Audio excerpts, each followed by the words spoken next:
So Dr. Vânia Gala is the interim head of contemporary performance practice and the BA Honours. And prior to that, prior to joining the Royal Conservatoire of Scotland, she was a lecturer in dance and module leader of examining practice in the MA, MFA choreography at the Trinity Laban Conservatoire of Music and Dance. And the title of her talk today is Opacity as Generative Withholding. And I'm so looking forward to this. So I'll hand over the mic to you now, Vânia. And thank you, all of you. Thank you so much. I'm just gonna, I'm gonna start with my talk. My talk explores something that I've been busy with in the last few years, something that has to do, it has been my research for the last few years. So my talk will explore the potential of withdrawal and opacity as fundamental ideas for choreographic performance in the present time. With this idea, I want to make the case for withdrawal and opacity, which is a concept that I will develop further from Glissant, not only as an aesthetic formation, but also as a political value, as a strategy for sustaining specific practices and dimensions of existence from regulatory power and normative reductionism. Such an approach troubles simple versions of agency that tend to go hand in hand with visible embodiment of subjectivities, which have been the privilege of the few, and which I have noted with my background in dance, and particularly in my background in dance and choreography in the avant-garde. I don't know if I will be able to speak more about that, because my conversation today will focus in detail in capoeira as an opaque practice, and the work occasions by Dominican choreographer Isabel Lewis. And if I have time, I might show some work that I developed under this research, which is entitled Table for Upside Down Practices. I look at these choreographies or performances through Schneider's ideas of alternative archives that remain, but remain differently from the Western archive.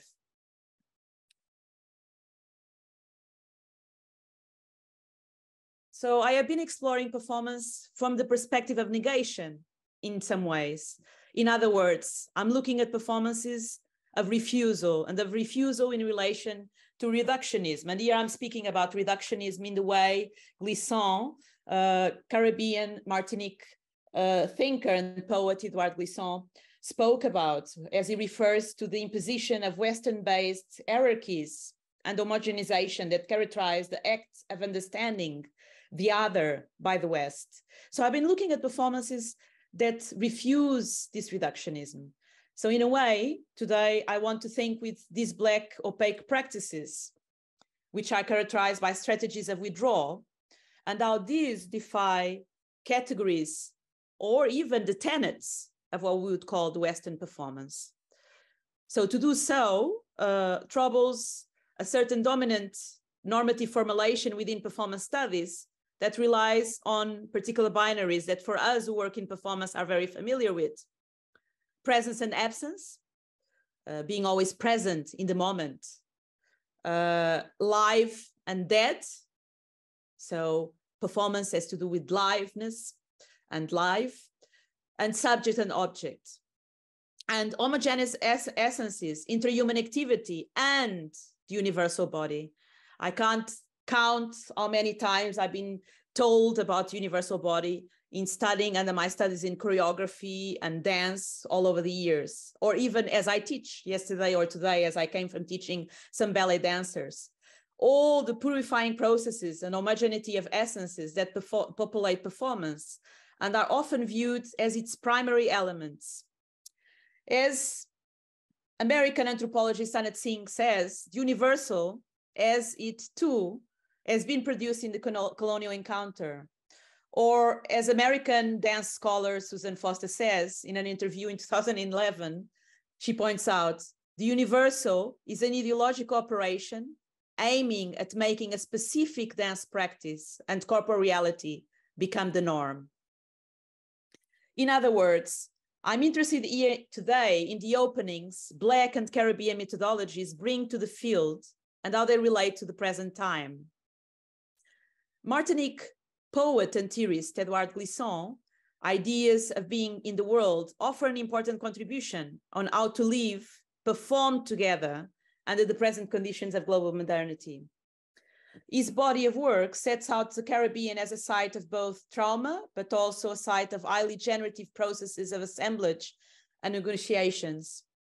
In this sense, Glissant's work functions as a first aid box on how to live together under the present conditions.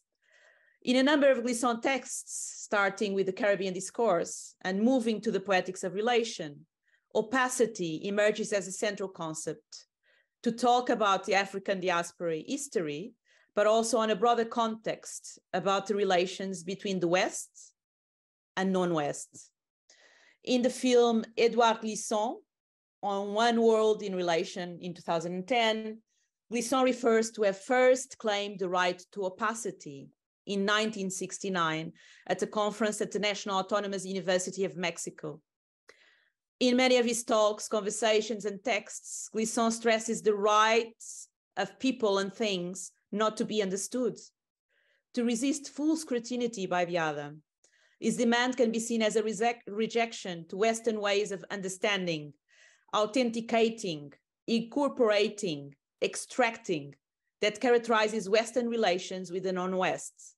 And I will not develop further today here, but part of my research has been also to question and investigate largely a large part of my background, which is in the avant-garde practices from the 60s, and to find all these things that I just spoke about, understanding, incorporating, and extracting practices like capoeira or African-American practices or Indian classical dance or Indian improvisational practices, which were never spoken of. Opacity is then a call to resist dominant systems of classification, administration, or a Western partition of the world with irreconcilable differences, binary demarcations, and oppositions of species. And I asked Sarah to put the third text from Glissant. This is manifest in the film where Glissant claims there's a basic injustice in the world widespread of the transparency and the projection of Western thought. Why must we evaluate people on the scale of ideas proposed by the West? As far as I'm concerned, a person has a right to be opaque. That doesn't stop me liking that person. It doesn't stop me from working with him, hanging out with him. A racist is someone who refuses what he doesn't understand. I can accept what I don't understand. Glissant's demand can be seen as a rejection to the pathological demand to understand underwritten by hierarchies and a requirement for transparency by the West.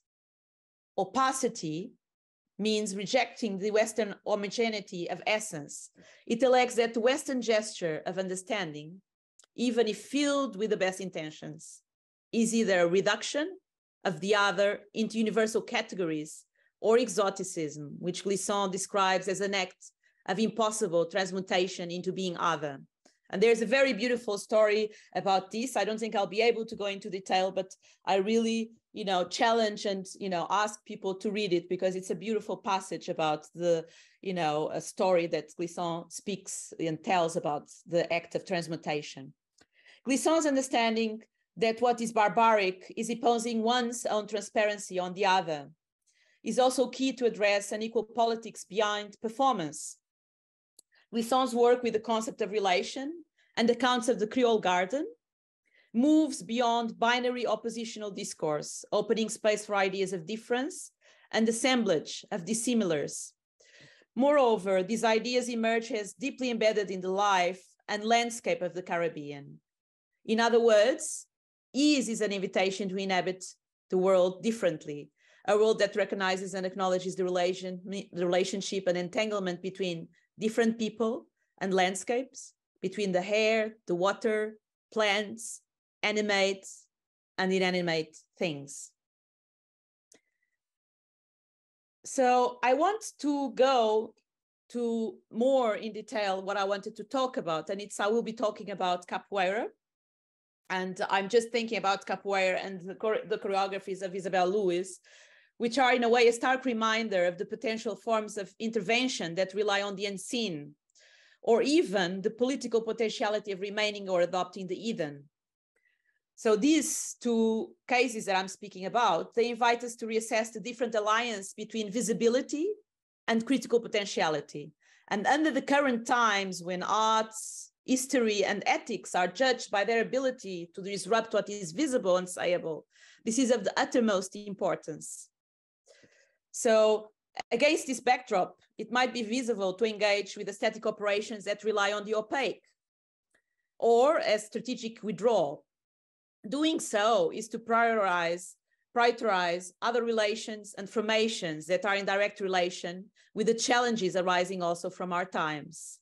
It is to welcome other meanings and other worlds that might translate our present hybrid world, characterized by numerous agencies, numerous affiliations interacting with each other in various constellations. A complex hybrid world made up of ecological concerns, racial inequalities, social justice, technologies, money, genetics, urbanism, a world of numerous agencies and numerous affiliations interacting with each other in various constellations. I want also then to say that to approach performance from disappearance, from a refusal to perform, is also in some instances to displace the particular and sclerotic notion of presence that lifeness is supposed to instantiate. Glisson's detailed examination of opacity, camouflage, and strategic practices of concealment for existing in the West is useful, and it has been very useful for my research because it challenges the structures of visibility and reductive notions of identity that accompany them. It points towards another genealogy of non-performances, one that emerges in the work of some contemporary creations described in the projects that I will describe.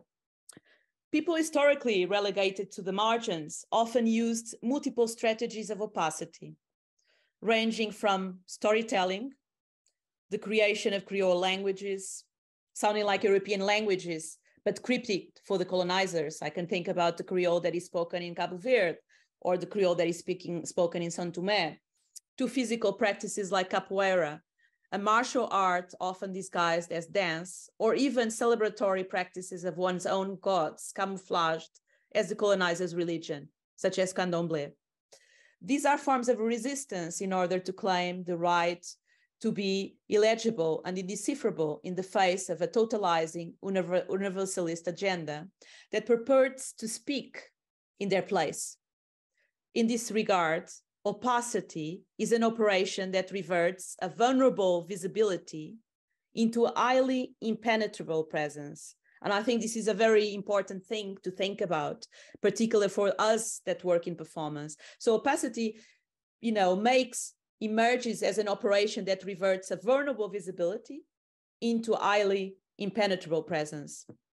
And it complicates binary definitions of presence and visibility, challenging totalizing ideas of total legibility, the idea that we can know everything just like God, which is a very Western concept. Another way to formulate this could be to understand these performances as a refusal for certain calls to perform, or refusal to perform. That is to say, to think about opacity as a refusal to be given to the gaze in a certain way and to be reduced. E-performance is the manifestation of a refusal to adhere to the terms of an agreement or a promise to perform in particular reductive ways. I have called in my research these choreographies of disappearance, where resistibility, intentional disappearance, or refusal to perform in particular ways are given a preeminent role. I must say in advance that this does not mean a rejection of connectivity, but rather the contrary. They are, in a way, inviting unexpected guests to perform. What I want to open with this talk is what critical possibilities choreographic performance can unveil by focusing on strategies of refusal, strategic withdrawal, and opacity. More, what assumptions about a performance that relies on presence as a fundamental, inherently transgressive, transformational category might be called into question with such an engagement. Without an examination of how transparency, the life, and the universal Western body came to be central elements of performance, without a critical engagement as to why this profiling process came to be central to performance beyond differentiality, I would say that it's quite difficult to accept that we are actually indeed questioning performance or Western performance. This brings me to another question that persists, particularly in choreographic performance. For example, in dance, the ostensible idea of opening the body towards the space and towards other bodies, which is so pervasive in choreographic performance, might not be accessible to all. As I have argued before, this might be because the world that some of these particular non-performances are opening towards is not a welcoming one, but it is a strange and hostile one. Thus, this leads to the reason behind why these performances draw on aesthetic operations that challenge legibility, rely upon opacity, and proceed by errancy.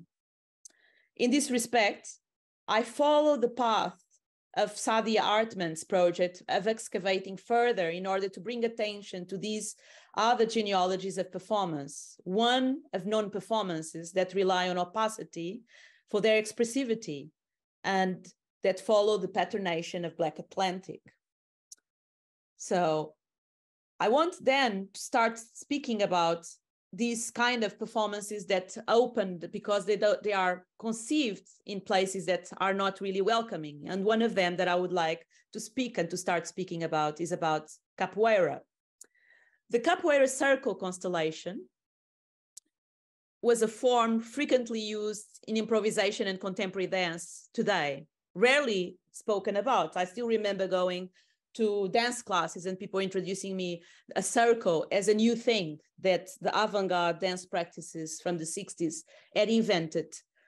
So the capoeira circle is recognized by UNESCO, intangible material cultural heritage, described as the capoeira circle is a place where knowledge and skills are learned by observation and imitation. It also functions as an affirmation of mutual respect between communities, groups, and individuals, and promotes social integration and the memory of resistance to historical oppression. In capoeira, it is worth considering the position of plantar bananeira. Plantar bananeira translates to English as planting banana tree. It refers to the act of planting this particular fruit. Unlike many other plants, the banana tree has no seeds. It is the very fruit that must be planted upside down. The only way to be generative is the act of planting it upside down. It is a useful metaphor, as it is only through the act of performing upside down that the act of planting, that another life, other worlds are generated. Such particular positioning in capoeira echoes remarkably the same idea, the generative potentiality of such positioning. The only way to generate is to plant upside down. But in a larger sense, upside down in capoeira is tied up with the cosmology of Kalunga. American Black Studies and African historian T. Des Obi notes that upside down positions in capoeira mirror the image of the inverted world of ancestors. So what is happening actually in capoeira is that the upside down is not just simply linked to a positionality with the body, but actually is also engaging with other spiritual aspects of being with the spirits. Ngolo, Ngolo in Kikongo, one of the national languages of Angola, the specific name of the martial art that exists in Angola and in the African diaspora in South America, is deeply embedded and inseparable from Kalunga, a cosmological view that invokes an inverted world where the ancestors walk with their feet up. Therefore, the martial arts relies on supporting one's body with the hands and kicking while upside down. These cosmologies can be encountered in the Black Belt in the American South in graves, often marked with iconographic representations of the Kalunga, with items placed upside down, in continued appreciation of the fact that the world of the dead was an inverted one. In the same line, American art historian Robert Thompson refers to the influence of Congo culture on the African-American culture, in particular visual arts, yard and grave art with Hawkins Bolden and Cyrus Bowens, respectively, where things turned upside down from the vantage point of the living to the vantage point of the other world, express their own hermeneutics, their own concealed power. So upside down here emerges as a productive positioning in creating other possibilities, other ways of being in the world and of worlding.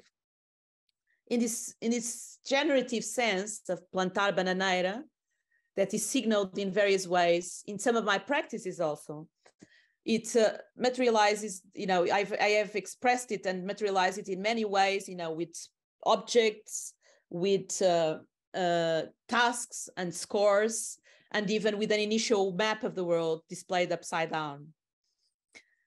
So what I wanted also to speak about is about when Glissant spoke about in defending the right of us all to opacity, he cautioned us about, the danger of reductionism. And what I'm trying to say is that even, unlike most of the Western performance would not go into the place of opacity, or even the dangerous place probably that they would call it of obscurity, I think it's worth to challenge and to investigate this. And that's what I've been doing. So I wanted, and the reason for this is because in performance, presence in the West is more often, a promise of transparency to an observer of what is. So, and this Western promise arises from a pathological demand to understand, and the written by hierarchies and the requirement for transparency. It demands for others to be transparent. And for many Black and Indigenous communities, it carries with it an inevitable reduction, a reduction based on a hierarchy where difference only exists if it can relate to Western norm within its system. And what Glissant urges was to develop everywhere, in defiance of this universalizing and reductive humanism, the theory of specifically opaque structures. And he spoke about it as a call to accept the irreducible density of the other, the opaqueness, their right to opacity, and to reject Western homogeneity of essence. And he alleged that the Western gesture of understanding, even if filled with the best intentions, it is either a reduction of the other into universal categories or exoticism. People historically relegated to the margins have used multiple strategies of opacity, such as, as I said, capoeira and all the Creole languages. And this is also highly related to another concept that I wanted us to speak about, which is camouflage, which also shows up in the work of Glissant when he speaks about the maroons, and also when he speaks about the forest as a place to hide, about engaging with the heathen, and the possibility of that Eden and that camouflage as its generative potential. It's where the maroons, in the sense, organize and, in a way, escape and form a cultural opposition to European American culture. So camouflage, whether by blending with others in situ, or mingling with the space and the place where we are, or mingling with the audience, or with a virtual double, is a common feature of some of the works that I've analyzed. I see this form of embeddedness from some artists as a gesturing towards relational, expressing an awareness of larger worlds, just like what I was speaking about in the example of that Glissant gives of the maroons and of the forests. And what are these larger worlds are, what being in the world does camouflage as a strategy calls upon to, or does it confess to? Performance theorist Laura Levan describes camouflage as the act of embedding oneself or becoming embedded in the surrounding environment through the physical and visual stylization of the body. Camouflage as a strategy, of course, runs contrary to the idea of transparent visible. It engages with the game of hiding by seeking potentiality in obscuration, in occultation, in concealment. Such embeddedness is characterized by a generative withholding that relies on remaining partially invisible. Camouflage, therefore, emerges as a form of embeddedness that uses a diversity of operations of visual and physical stylization of the body, of blurring the environment, making it opaque, dimming down the light, or intentionally immersing oneself with one's surroundings. It often demands complicity, even if just with the environment one embeds oneself with, just like in the forest. One is complicit with the place, with people, objects, smells, colors, with a network of indivisible things, assemblages, a mise-en-scène that forms worlds within worlds. In the Western arts, however, it has often been a strategy of choice for those whom visibility is affordable, white and male, as Levin has noted. However, as Glisson examines in detail, concealment and camouflage have been tools and relevant strategic practices for re-existing in the West, challenging the structures of visibility and reductive notions of identity that accompany them. I want to discuss its relevance for the choreographies I've been working on and for the particular present time. Because by privileging the hidden through camouflage, the choreographies I have looked at challenge the assumption that the political efficacy resides solely in the transparently visible and sayable. In doing so, these performances are a stark reminder of the potential forms of intervention that rely on the unseen, or even the political potentiality of remaining or adopting the hidden. They invite us to reassess the direct alliance between visibility and critical potentiality. Under the current times when arts, history, and ethics are judged by their ability to disrupt what is visible and sayable, this is of the utmost importance. Here, as Levin suggested, camouflage functions as a strategic methodology for a political critique of structures of visibility, or as a mischievous tactic of infiltration. Such a strategy should not be confused with forced silencing or forced invisibility.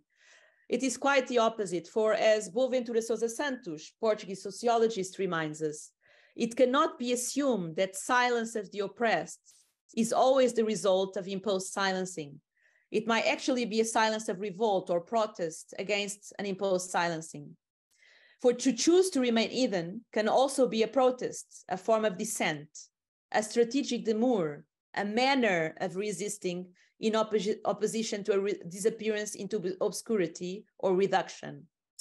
But what distinguishes this intentional withholding from other forms of invisibility? Firstly, I would say its intentionality.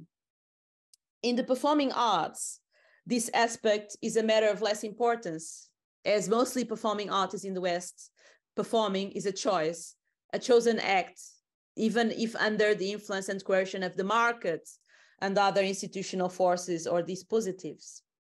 To choose to perform in the West is rarely the product of physical violent coercion for performing artists.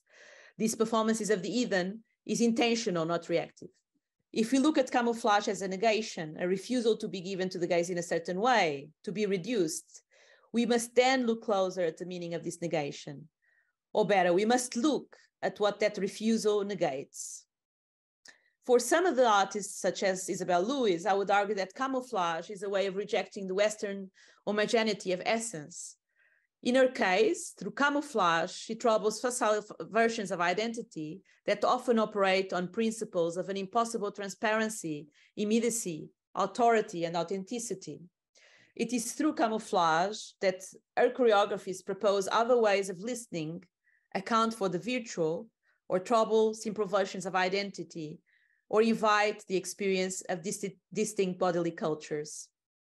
I would argue in this sense that camouflage is a way of developing opaque structures in defiance and refutation of an universalizing and reductive humanism.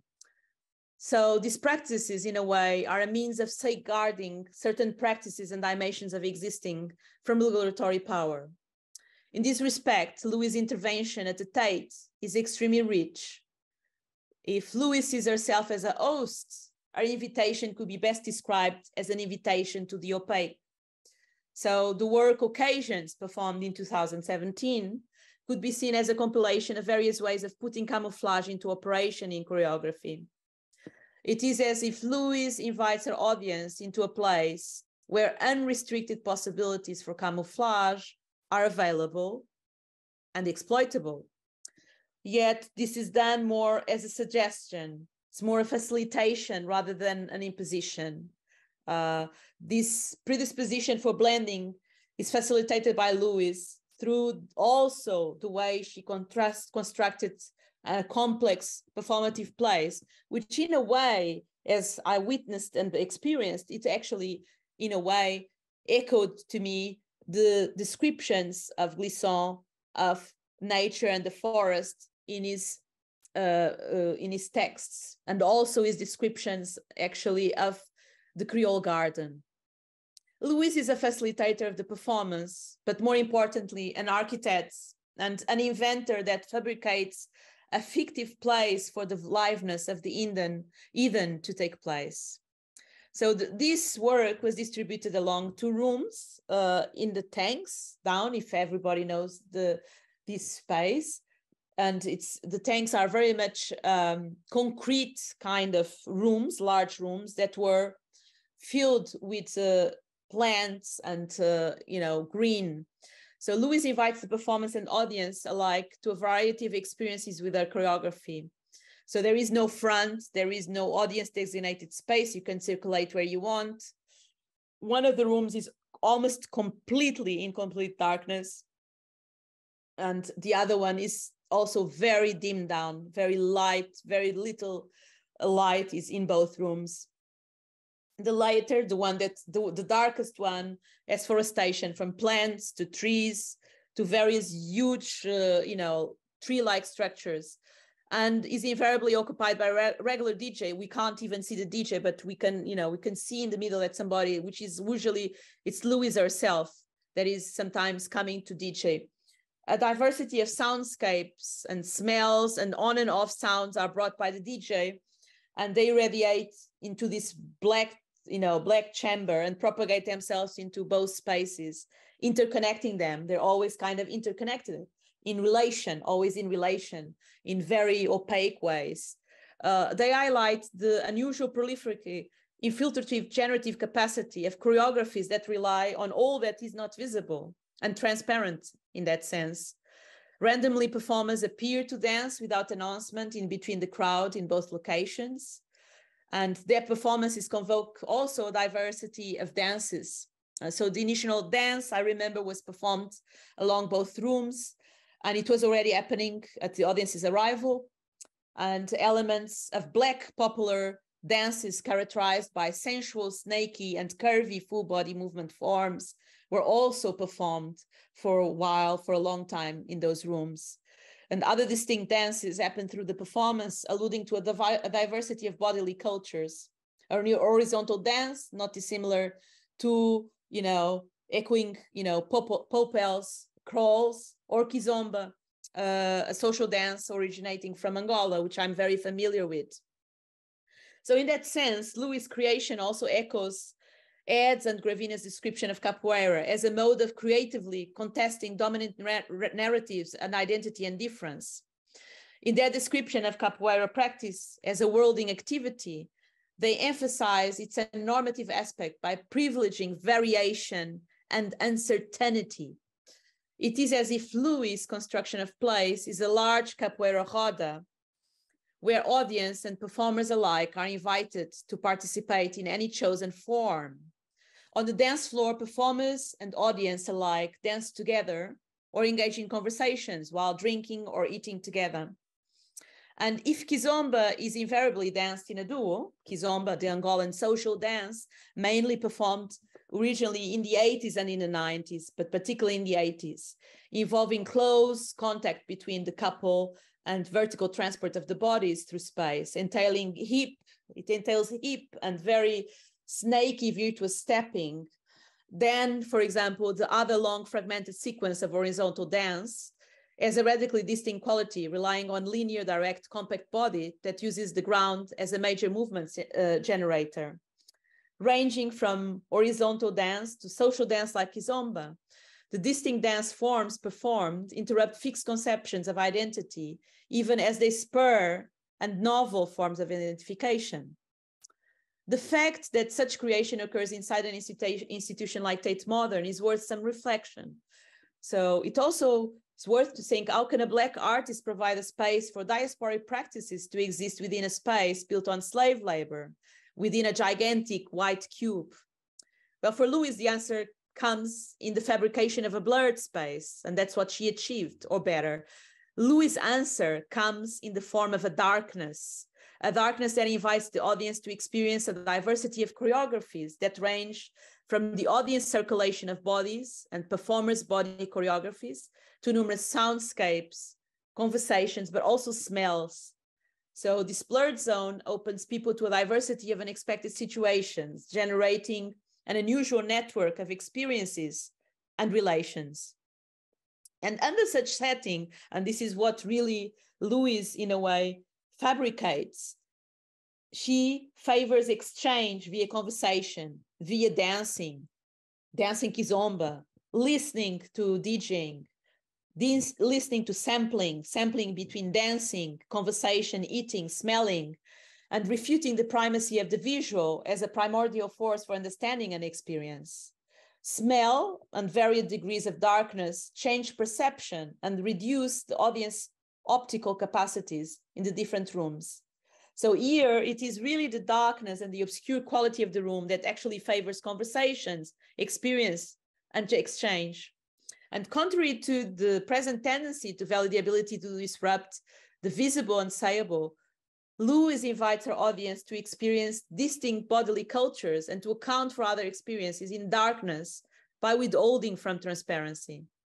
So in a way, our investment is in our frailty, actually, of perception, in the sense that the difficulty in actually perceiving, the difficulty of not understanding. By altering the perceptions of the audience, she challenges legibility and relies on frailty and opacity as primal instruments for our experiences. Moreover, I want also to add, that Louis' own performance, in fact, also never deviates from the one of her hosts. She is camouflaged amongst many in the audience all the time that I witnessed, and disappearing into the crowd, rarely showing up. In this event, one might discern her silhouette as a DJ in the midst of the darkened room, inviting the ears to listen, an assemblage of soundscapes sampled behind the mixing table. And again, we're thinking about, sampling and, black DJing and sampling. Other than one rare moment when she facilitates a kizomba performance through conversation, her presence is barely visible. If we add this to the fact that Western's contemporary and performing arts have an history of operating on the principles of an impossible transparency, often tending towards an idea of false authenticity or a believed abstraction detectable in creations by Black artists, it is as if Louis is telling us that only in blurring, only in the opaque might one access to these experiences. So in a way, she's suggesting that to form a relation, one does not need to grasp everything, optically or otherwise. Indeed, the opaque might be the passage to develop a relation and assessing an all different palette of experiences and points of view. I think I will just finish with showing a little bit of the video that I have from Isabel Louis, which will have light because it had to be filmed, and I will stay here with my contribution.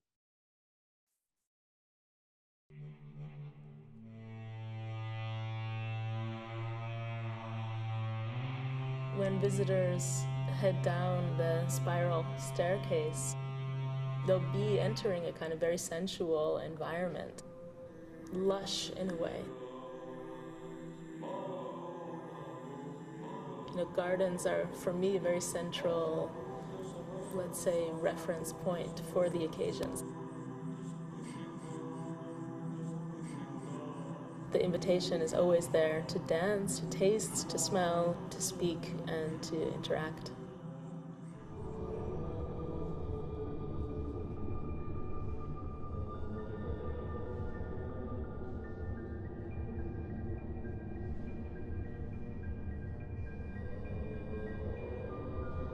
In a way, I'm trying to consider what is a contemporary 21st century ritual of gathering. I'd been working primarily in the field of dance as a choreographer and as a dancer. My earlier dance works were sort of exploring exactly the kind of machinery of the theater. And sort of by 2009, made this shift about what it meant to sort of be the performing presence in the theater, and actually shifting that idea towards the idea of a host.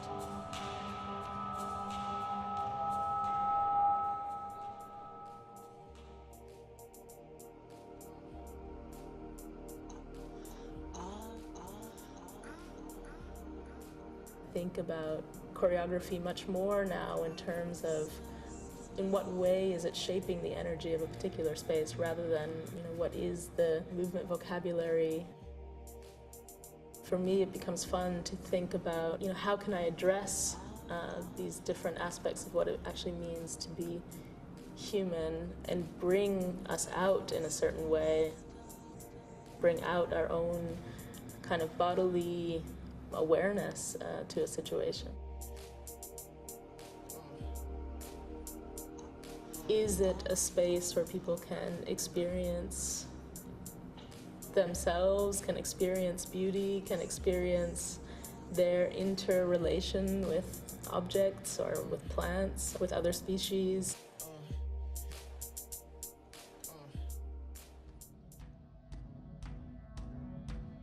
The sort of integration of life and art, that's something I very much relate to. The value system that I'm sort of after has, I guess, little to do with what we understand as art, but maybe a lot more with, what does it mean to try to live in a kind of flourishing way as a contemporary human.